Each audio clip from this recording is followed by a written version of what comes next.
골든에이지 TV. 경제와 투자를 공부하는 골든에이지 TV입니다. 오늘 소개해드릴 신문기사는 4월 2일 한국경제TV에서 보도한 금 사더라 트럼프발 근본이제 부활하나라는 기사입니다. 최근 미국 경제 침체론이 조금씩 나오고 있고 성장률 역시 1%대로 떨어질 거란 우려가 커지고 있는데요. 여기에 트럼프 대통령의 재선 여부가 1년 뒤로 다가온 시점에 새로운 돌파구가 필요하다라는 의견이 있습니다. 그 중에 하나가 근본이제 부활인데요. 공화당 내에서 공공연하게 공론화시키고 있다고 합니다. 하지만 현재 미국의 근보유량이나 금융 시스템을 봤을 때 사실상 불가능한 시나리오겠죠. 최근 한국도 리디노미네이션에 대한 논의가 다시 나오고 있는데요. 물론 경제 규모가 커진 만큼 화폐 개혁이 필요한 상황이긴 하지만 국내의 정세 상황이 안정화되고 국민적인 공감대가 어느 정도 형성이 된 뒤에 추진하는 것이 바람직하다라고 기사에서 말하고 있습니다. 우리가 여기서 좀 신경 써서 봐야 될 것이, 미국에서도 금에 대한 관심을 전혀 안 갖고 있던 상황에서 이제 슬슬 트럼프에 의해서 상품 시장이 좀 변화될 수 있고, 트럼프가 여러 가지 얘기를 하면 이때다 싶어가지고 이제 금 얘기를 본격적으로 하는 게 아닐까, 그런 생각을 해보게 됩니다. 기사 내용을 좀 볼까요? 미국 경기가 2020 대선의 출발 직전인 올해 4분기부터 성장률이 1%대로 떨어질 거라고 하고 있습니다. 이로 인해 워싱턴 정가를 중심으로 세 가지 빅디설이 거론되고 있다고 합니다. 한 가지는 중국 마찰과 관련된 시진핑 국가주석, 그리고 금리 인상 속도 조절과 관련된 제롬 파웰 FED 의장, 마지막으로 북한의 김정은 북한 국무위원장과의 대타협 모색, 이 세 가지라고 하는데요. 사실 모두 타협이 쉽지 않고 설사 타협됐다 하더라도 미국 대선에 큰 파급이 있을 것 같지 않다라는 고민입니다. 어디로 튈지 모르는 트럼프 대통령의 카드가 근본이제 부활일 수 있다는 얘기입니다. 참 재밌잖아요. 이게 우리 이 세 가지는 아마 많이 들어서 잘 아는 내용인데, 첫 번째 이 시진핑 국가주석과의 그 타결은 대부분의 사람들이 오히려 시진핑이 머리를 잘 쓰고 있는 거 아니냐. 중국 시장이 지금 상당히 많이 올랐고 향후에 이제 중국 시장 전체가 또 활력을 얻을 수 있을 정도로 지금 내수 부양도 하고 있고 해서 여기는 생각보다는 잘 될 것 같은 느낌이 들고요. 제롬 파월 같은 경우 이제 포기했죠. 금리 인상 이제 더 이상 안 한다고 했고, 김정은 북한 위원장하고는 사실 대선에 아무 영향력이 없는 내용이기 때문에 다시 생각을 해보면 이 세 가지 전체가 트럼프 마음대로 다 될 수 있다. 그렇게 따지면은 오히려 금이라는 게 트럼프가 생각했던 것보다 더 미국 시장에 임팩트를 줄 수도 있다는 겁니다. 이쪽에서는 반대로 이게 잘 안 되니까 그 근본이제 얘기를 한다고 하지만, 다른 한편으로 봐서는 야, 돈을 제대로 적절하게 풀면 되는 거 아니냐라고 해서 금을 또 어떻게 보면 몰아붙이는 거죠. 그래서 거꾸로 근본이제에 대한 관심이 생기는 게 아닐까, 그렇게 생각도 해보게 됩니다. 아니면 경제 자체를 좀 금융 경제 자체를 좀 흔들려는 그렇죠. 이제 그런 뜻인 수도 거죠. 있고요. 예, 실제로 근본이제 간다기보다는. 그렇죠. 그렇다면 근본이제를 고민할 만큼 새 경제 상황이 안 좋은 건지 타이거 지수를 통해서 알아보겠습니다. 타이거 지수는 미국의 싱크탱크 브루킹스 연구소가 세계 G20 국가의 경제 성장을 전망하기 위한 지수인데요. 전반적인 성장세를 나타내는 종합성장지수와 실물경제지수, 금융시장지수, 신뢰지수 등으로 구성되어 있습니다. 지난해 12월 말 기준 종합성장지수는 1.87로 전월에 비해서 2포인트 넘게 떨어졌고요. 같은 기간 선진국 지수도 4.71에서 3.23으로, 신흥국 지수도 1.31에서 마이너스 0.45로 하락했는데요. 선진국, 신흥국 모두 글로벌 금융위기 이후 성장세가 가장 약했던 2016년 이후 최저 수준이라고 합니다. S와 프라사드 브루킹스 연구원은 세계 경제의 동시다발적인 성장 둔화가 아직은 글로벌 침체로 향하는 것 같진 않지만 세계 경제가 모두 성장의 모멘텀을 잃고 있다면서 현재와 같은 침체가 적어도 올 연내에 반전되기는 어려울 것이라고 전망을 했습니다. 야, 딱 이 전망이 나오고 나서부터 미국의 파월이 금리를 이제 더 이상 안 올리겠다. 그다음에 중국 같은 경우에는 내수 부양에 이제 본격적으로 나섰기 시작을 했고요. 어찌 보면 이 지수에서 나왔던 많은 내용들 때문에 G20 공조가 좀 된 것 같습니다. 그럼 이제 미국 경제 전망도 알아볼까요? 해당 자료는 메리츠 중금증권에서 발행한 리서치 보고서 내용인데요. 미국은 재정 약화 등으로 왼쪽 그래프에서 보시는 것처럼 2019년 연말까지 성장세 둔화될 전망이라고 합니다. 경제 성장률은 역시 18년 2.9%에서 19년도에는 2.4%로 둔화될 전망이고요. 하반기로 갈수록 둔화 속도는 느려질 것으로 보고 있습니다. 1분기까지는 연방정부 셧다운의 영향 역시 반영되어 있고 오른쪽 그래프에서 보시는 것처럼 기업 투자도 어느 정도는 둔화될 것으로 보입니다. 사실은 미국이 지금까지 너무 성장을 잘했잖아요. 최근 몇 년 동안. 그래서 좀 적절하게 성장률을 좀 조절할 필요가 있습니다. 그리고 올해보다는 사실 내년, 트럼프가 이 재선이 달려있는 내년에 뭔가 쇼부를 쳐야겠죠. 근데 요 시점에, 이렇게 경제 성장이 좀 둔화되는 요 시점에 금 얘기가 나왔다는 게 우리가 좀 관심 있게 봐야 될 내용이죠. 기사 내용으로 돌아가서 근본이제 부활은 트럼프 대통령이 속한 공화당이 궁지에 몰릴 때마다 위기 타겟책으로 제시했던 단골 메뉴였다고 말합니다. 과거 예를 들면 2차 오일 쇼크 직후인 1980년대 초 미국 경제가 경기 침체하에 물가가 올라가는 스태그플레이션 국면에 빠지자 로널드 레이건 정부는 특별위원회까지 설치해 근본이제 도입을 검토했었다고 하고요. 2012년 대선을 앞두고 미트 롬니를 비롯한 대부분의 공화당 후보가 당시 버락 오바마 민주당 정부에 편향되어 있는 FED의 통화정책과 벤 버냉키 전 FED 의장을 견제하기 위해 근본이제 부활을 공론화한 적도 있었다고 합니다. 하지만 근본이제를 부활시키려면 가장 큰 전제 조건인 충분한 금을 확보해야 하는데 현재 미국 금보유 비중이 30% 내외로 감소했기 때문에 금보유 측면에서 근본이제를 유지하기는 어려울 것 같습니다. 이렇게 보면 근본이제 부활은 불가능하지 않나라고 일단 신문에서는 지적을 하고 있습니다. 결국은 금이라는 게요, 사실은 화폐라는 걸 여기서 다시 한번 보여주는 겁니다. 우리가 맨날 금에서 무슨 배당이 나오니, 워렌 버핏이 그런 얘기도 했죠. 금을 절대 투자 안 한다. 배당도 안 나오는 걸 왜 투자하냐 이런 얘기도 했는데, 사실은 누가 화폐에 투자하는 거 봤습니까? 화폐라는 거죠, 금이. 그럼 근본이제 역사를 좀 살펴볼까요? 19세기 초 영국은 세계 최초로 근본이제를 확립합니다.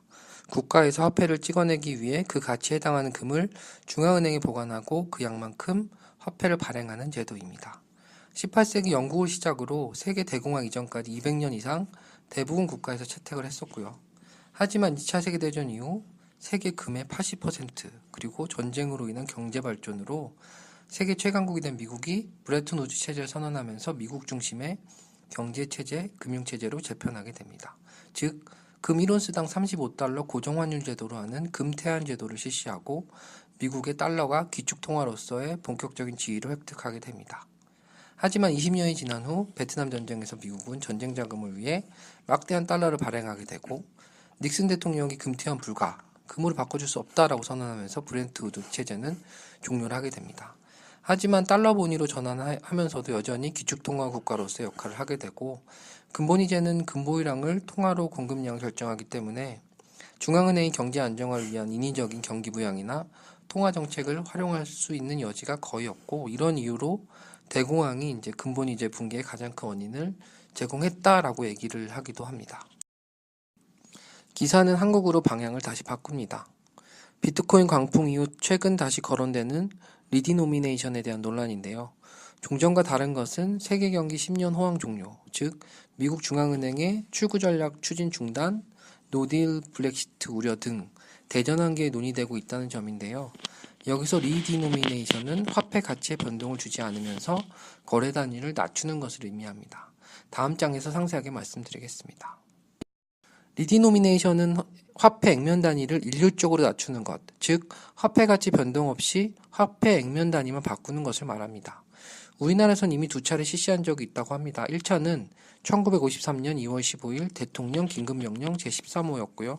당시 전쟁으로 생산활동이 크게 위축된 반면 거액의 군사비 지출로 인플레이션 압력과 더불어 우리의 통화가 대외 가치가 폭락했기 때문에 화폐 단위를 원해서 환으로 변경하고 화폐 액면 단위를 100대 1로 절하한 케이스였고요.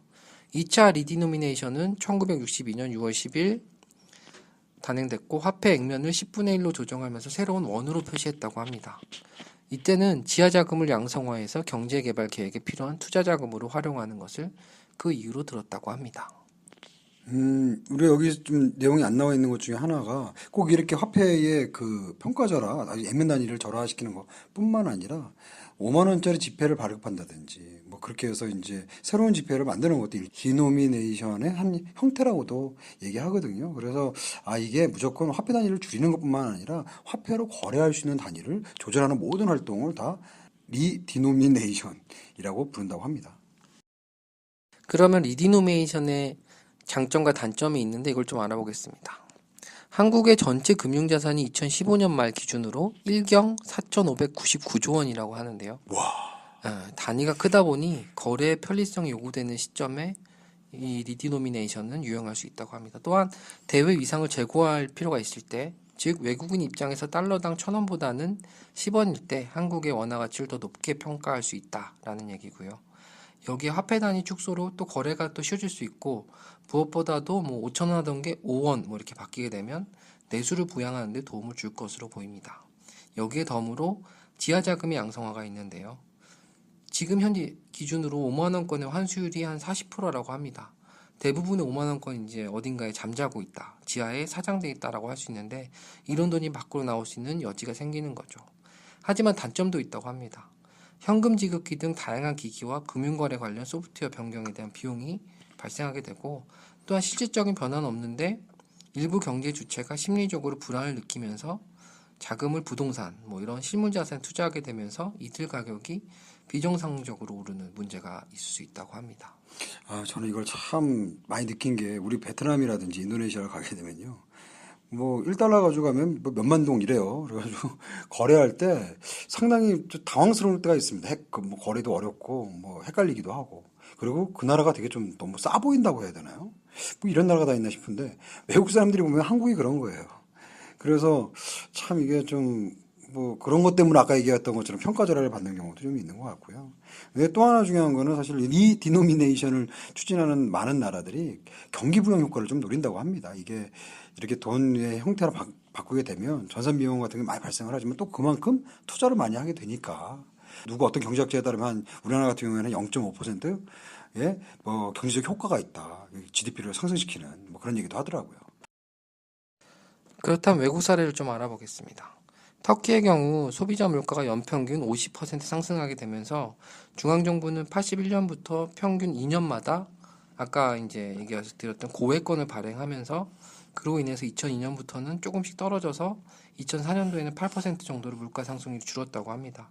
그래서 2005년도에 중앙은행이 주도로 해서 각 행정부가 협력하고 그래서 리디노미네이션을 단행하는데요. 환율이 134만 리라에서 1341리라로 내려가게 되고, 1.3424리라가 아니고요. 그렇네요. 1.3424리라로 내려가게 되고, 야, 이거 몇 프로야? 이후 물가 상승률도 6에서 10%대로 안정화되는 성공적인 리디노미네이션을 수행합니다. 여기서 대부분의 성공 사례는 경제의 기초 체력도 있고 사회 안정도 뒷받침되는 경우라고 할 수 있는데요. 대표적인 실패 사례, 바로 2009년도 북한의 예입니다. 2002년 일부 시장 경제 요소를 도입하지만 시장 대비 이제 시장 유통되는 물자가 또 딸리고 물가는 급등하게 되는데, 2009년 일주일간 강제로 100원을 1원으로 교환하는 리디노미네이션을 단행합니다. 하지만 이제 북한 주민들의 반발도 함께 있었고, 물가 불안 심리가 작동하면서 생필품 가격이 급등하고 또 외국 화폐를 선호하면서 자국 화폐를 밀어내는 부작용을 만든 뭐 대표적인 실패 케이스로 지적되고 있습니다. 이거는 이렇게 쉽게 접근해서는 안 될 것 같아요. 뭐 어느 나라든 뭐 좀 이렇게 경제 체력이 좀 약한 나라의 경우에는 부작용이 훨씬 더 크게 작용하는 것 같고요. 그렇다면 한국의 경우에 만약 이걸 좀 당장 한다고 하면 어떤 일이 벌어질지 뭐 반반이긴 하겠지만 저는 생각보다 그렇게 크게 문제 발생하지 않을 것 같은 느낌은 좀 듭니다. 이 나라에 비해서는.